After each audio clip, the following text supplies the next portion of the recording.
Hey guys, welcome back to the Cultured Corner. Today is just a quick little video. So I want to say last May, I had a stall at an event called She Rises Lewisham, hosted by Proud to Be Me CIC. And at that event, I met so many amazing people. I met Shanine from the Multicolored Space. I met Julia from BadB Hypnotherapy. I met Tanya from Cafe Nero. And so at that event, Julia actually had us do an exercise. Now, if I say that I remember what that exercise is, I'd be lying, because I've definitely been smoking weed. So, yeah. Off the top of my head, I don't remember. But I do remember that she gave us these sheets and I wrote down quite a little bit. And so I wanted to go through what I wrote down, because it was supposed to be like how I can make 1% changes to live in more in alignment with what I want for myself, and see if I actually did that. If I just kept putting it on the back burner, let's hold me accountable. Okay. Oh, I kind of wrote a lot.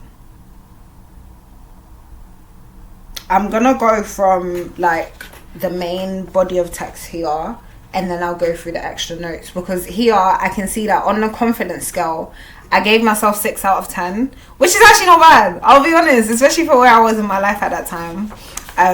6 is really good actually. So yeah, imagine my most confident self. I would sing and dance out loud, which check, I've been doing. I haven't been on stage in a hot second. I'm sorry to everyone who I was running away from, but I'm back on stage on Wednesday. And what I have been doing in the meantime to practice that is, one, both to practice like singing and dancing out loud, but then also to do it in an environment where people are not comfortable with it, where people are actually like, I did not come here for music and dance, so what is going on right now? And I literally mean, like, I'll be on the bus, I'll be on a walk, I'll be in the gym, and I'm literally singing and dancing out loud, and everyone's like, what's going on with her? And I'm like, I can feel that, and normally it'll make me stop, it will make me want to conceal my voice, but I'm trying to push myself to be like, no, take up space wherever you want to, it's up to you. So yeah, that's good. Smile at people without fearing their response. And I literally just started this again like yesterday or 2 days ago in the gym or something, where I always used to smile at people, and then I started realizing some people, like, they will either get the wrong idea or they'll snarl back at me, and I'm like, ugh, what's wrong with that person? But I wasn't smiling at them for them to smile back at me. I was smiling because that's just what I wanted to do. When you smile at the world smiles with you. Whether that person in that moment smiles, or whether it's just the universal vibration of joy that I'm giving.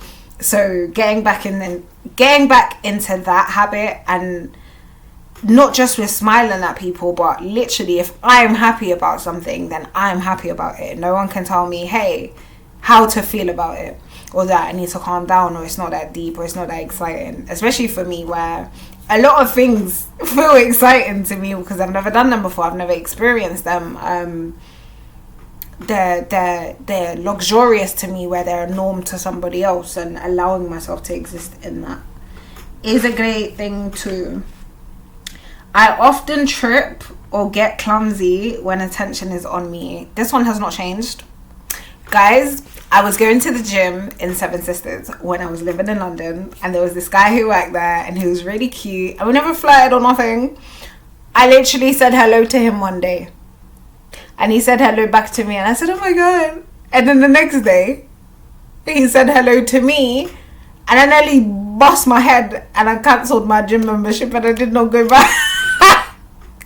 And it's just because I was so embarrassed at how awkward I was. As in, literally, you can look at me and I'm like, everything's flustering. And it's still happening to me today. I was on the phone to someone and I'm in the gym, but like, I'm just tripping up on my own foot. I'm tripping over the mat, and it's like my foot wasn't even in the way.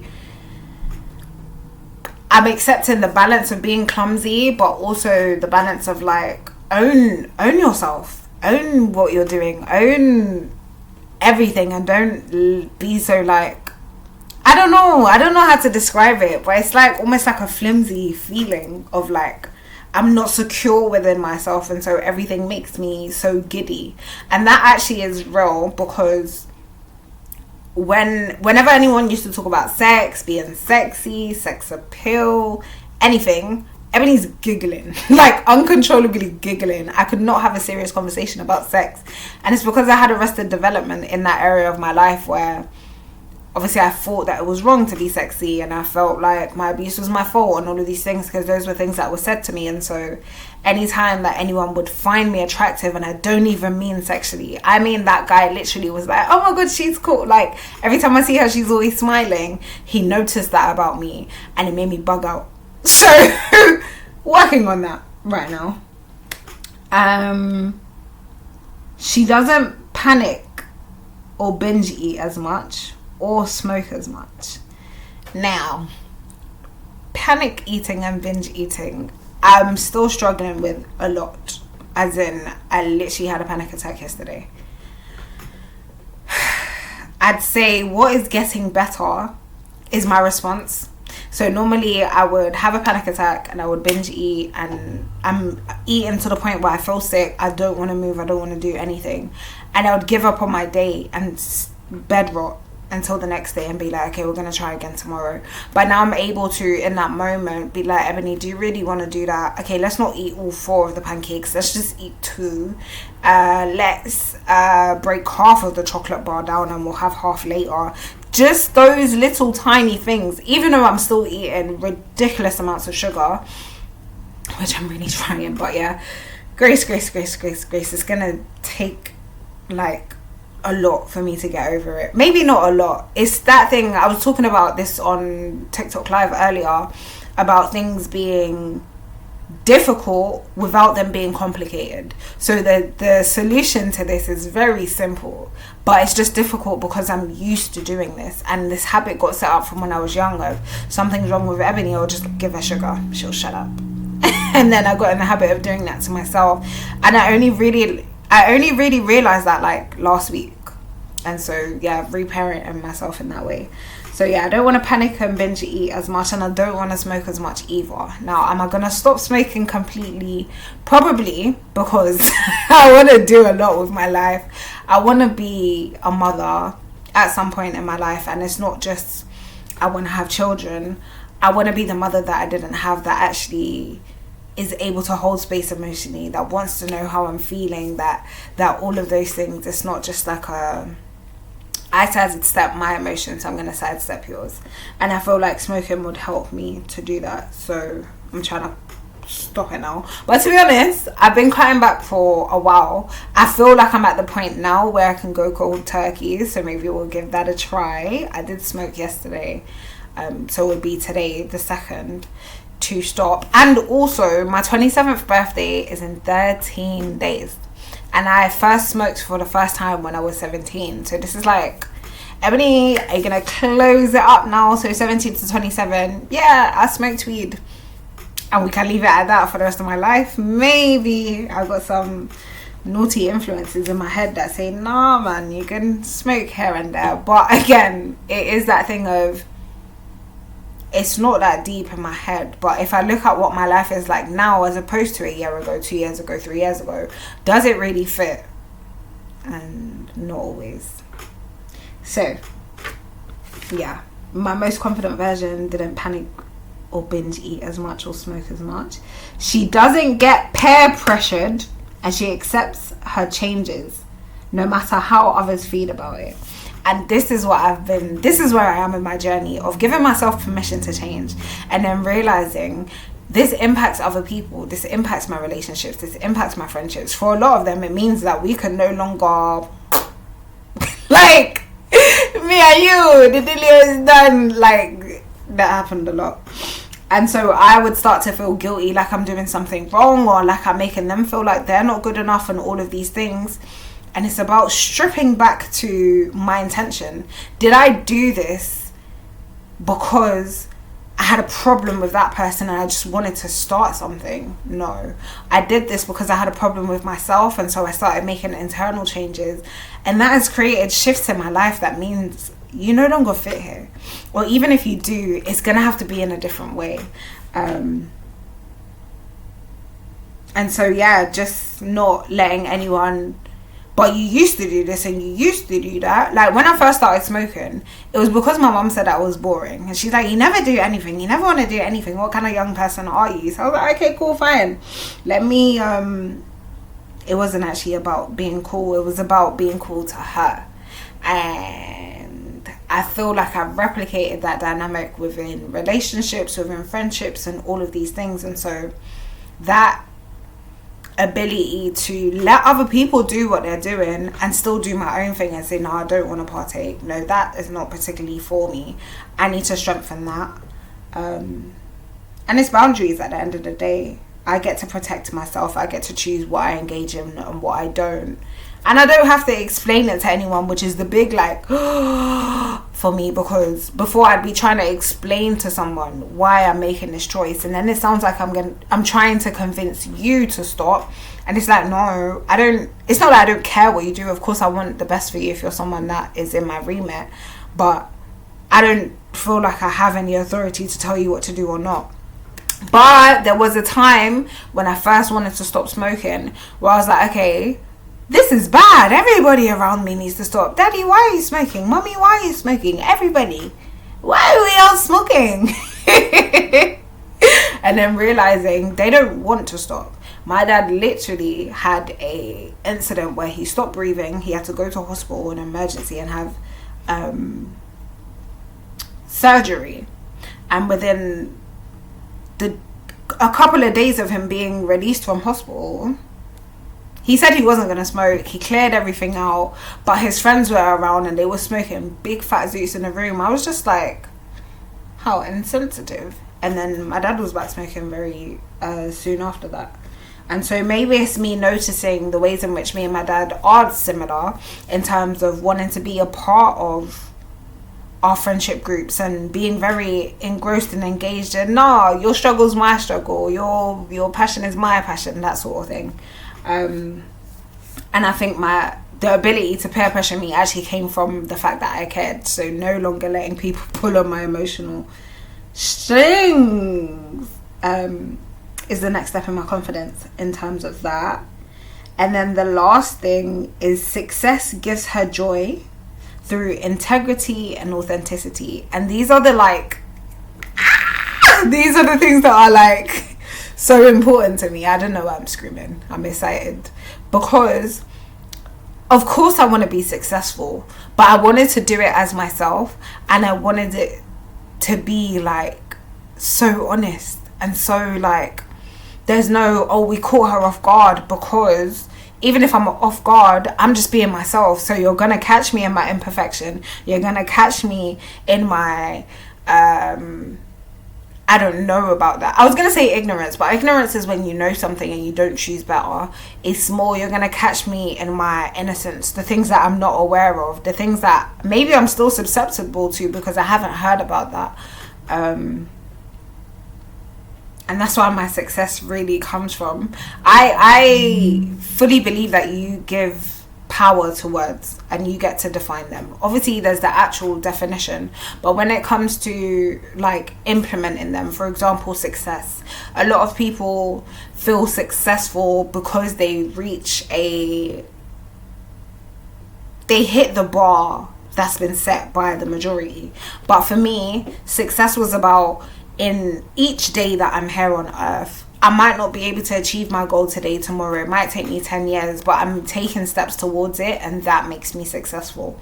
Again, how in which I did that was always like, make sure I'm being true to myself, make sure I'm being honest, make sure I'm clear on what I'm getting involved in, make sure this is something I'm comfortable with, make sure like it's based on me. So if anything goes wrong, if anything goes left, and if it goes right there as well, I can take full accountability and be like, nah, that was me. I had to make the mistakes, I had to put the effort in, I had to face my fears and all of those things. So I'm actually really glad that I did this. I forgot that these are the things I wrote down, and I can see where I've danced with the devil with a lot of these things, but also where I'm actually taking action to sit here and say, I said that I wanted to do these things as my most confident self, and I've started to do them, not just like I did them here and there, but literally where I am right now, building the confidence to even do this video, I've started doing these things without realizing this is what I said I wanted to do.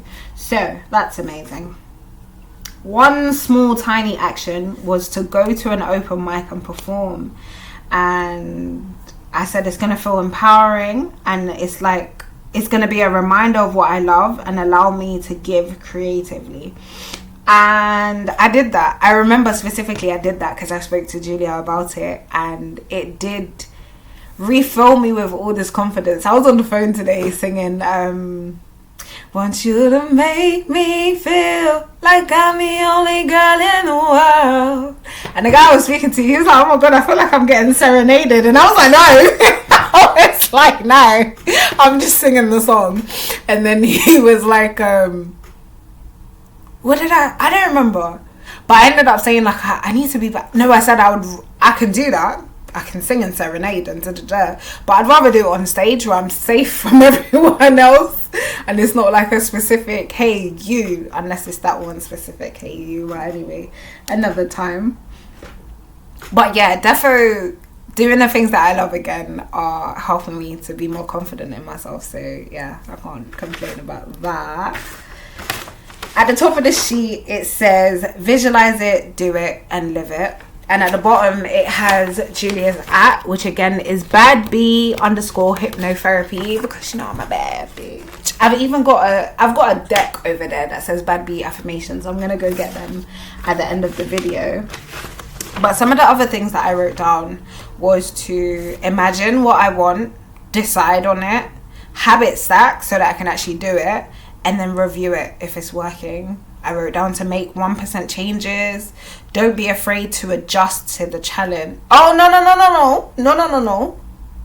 I didn't say don't be afraid to adjust to the challenge. I said don't be afraid to adjust the challenge. Maybe you say it too big. Maybe you say it too small. Maybe you wanted it to be in a particular way, but it would actually work in this way because something's come up, or because one of the things that I realized is that we're always looking for the perfect scenario. Oh, well, I can't do it because of this and because of that, and I don't have this and I don't have that, and this isn't available to me, and this is going on, and I don't have the time, and da-da-da-da-da-da. So maybe adjust what you're trying to achieve based on what you can do, because then it'll be a lot harder on you. Note for self, note for self, note for self. Okay, cool. Dial back my expectations for self. Yes, because I do that a lot. I'm very hard on myself, but it's because I was raised that way, to be an overachiever. Call on images to renew my vision. Pinterest, baby girl. I like to see what's been done. So it's like, how would I do it? I'm not trying to copy you, but I will get inspiration. I also wrote down safe and happy aren't the same thing. You can be safe in a situation. I feel like I've experienced this before. My dad does this a lot of, when you was living with me, there was food, you had lunch and dinner, blah, blah, blah, blah, blah. Yes, I was safe. Physically, not emotionally, because I wasn't allowed to say how I felt. So that in turn made me not happy. Also, you can be happy with someone where it's like, oh my god, things are so great here. I was happy living with my mum again over the last 2 years before I moved here, because I got ripped away from her side as a child. And my mum had been the only person that's always close to me. It's just me and her in the house. Now you're telling me I can't see my mum. If I want to see her, my dad needs to give me permission. And then even if he gives me permission, it's regulated visits at a family centre. So all of those restrictions coming in and being a child and feeling powerless. By the time it's time to live with my mum again, and I am, I was going to say 17, but no, that's not, because I got left. I'm like, I'm going to be 27, Ebony. I moved home in 2023, which would have made me 24. Cool. So I'm 24 years old. I'm moving back home. I'm happy in the sense of like, at least I get to be with my mum. Even that, it wasn't safe because the energy in which I went back home, the energy I went back home to was, I told you can't do it by yourself, come here. That wasn't great. That didn't make me feel happy. No, it didn't make me feel safe. It didn't give me permission to grow. It made me feel like a failure and all of these things, and I lived in that for a couple of years. But anyway, safe and happy aren't the same thing. The primitive brain doesn't like change, and this is the masculine side of us that is more logical of, what do you mean? If it's not broken, don't fix it. It's been this way for this long, blah blah blah blah blah. And so where I feel like my intuition and the mystic side of me is able to come in, it turns the unknown into a game. It's like, how do I feel? This is an opportunity for me to explore myself in ways that I've never experienced before. And so yeah, that's just really important to remember, that your brain is going to fight against the change, which is probably what happens to me when I do get into that mode of like, I want to stop smoking completely. I've definitely cut down from how I used to smoke, but let's say I'm just never going to smoke again. My brain is like, whoa, why would you even do that? Yeah, fair enough, you've only been smoking for 10 years, but you've been around weed smoke from when you was in the womb. So where do you think you're going so far from what you know? And just being able to massage my brain to be like, no, like, it's okay. Change can be a good thing. I'm even trying to be the change that I want to see. And so it's going to be difficult. It's going to be like, I've not really, never tapped into that before. So let's do it. Comfort versus challenge zone instead of the terror zone. So when we're leaving our comfort zone, it does not have to be so scary. Like, we don't have to. I'm guilty of this. I will completely push myself off the edge, and I'm like, how did that feel? I feel like life put me in situations like that as well. But when I'm working with other people, that's when I remember to have grace of, do this at your own pace. Like, go before you're ready, but still be prepared for the fact that you're about to take that jump. Because if you take the jump and you have no idea what's going on, it's crazy. Let's just say that. We have action leads to confidence, and that is true. I feel like confidence is a muscle that is built over time. It's you building trust with yourself in doing this thing, and be the person doing the thing. Yeah, I don't want to be the person talking about it. I don't want to be the person commenting on how others are doing it, because I think I went into that space as well of thinking I have to be perfect, and so now I'm critiquing everybody else who's actually doing it already based on, well, if they waited to work on this, then da-da-da-da, but it's because I'm holding myself back in that way. I mean, we treat others how we treat ourselves, whether we want to admit that or not. And so yeah, that was everything that I wanted to reflect on.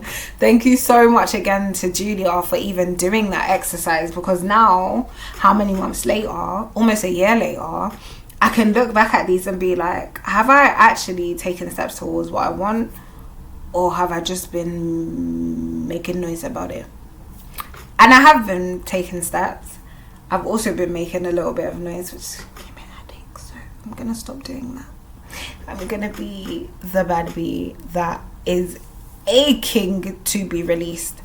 And I think I'm gonna do a video talking about that a lot in terms of my unique fear. It's not unique to me in terms of me only experiencing it, but my unique journey with this fear of, like, women have been told what we're allowed to be, what we're allowed to do, what we're allowed to say, and I've never been a woman who's lived like that as a kid. And so I heard from my parents and stuff that I'm messed up, there's something wrong with me because I don't operate in that way. And because I had that programming in my head that something's the matter with me, I stopped myself from doing the things I want to do because I'm a problem. And I feel like so many people are in that space of just not giving themselves permission to do what they want to do because of everything that we've been told, whether it was in your household, whether it was in your religion, whether it was in society, at school, in the news, blah blah blah blah. So yeah, but my message is that we can do it, and it is a step-by-step journey, and that is more than okay. So see you in another video, and make sure you check out BadB Hypnotherapy on Instagram, and also Cultured Waste, EO Cultured Waste on TikTok, Instagram and YouTube. Bye.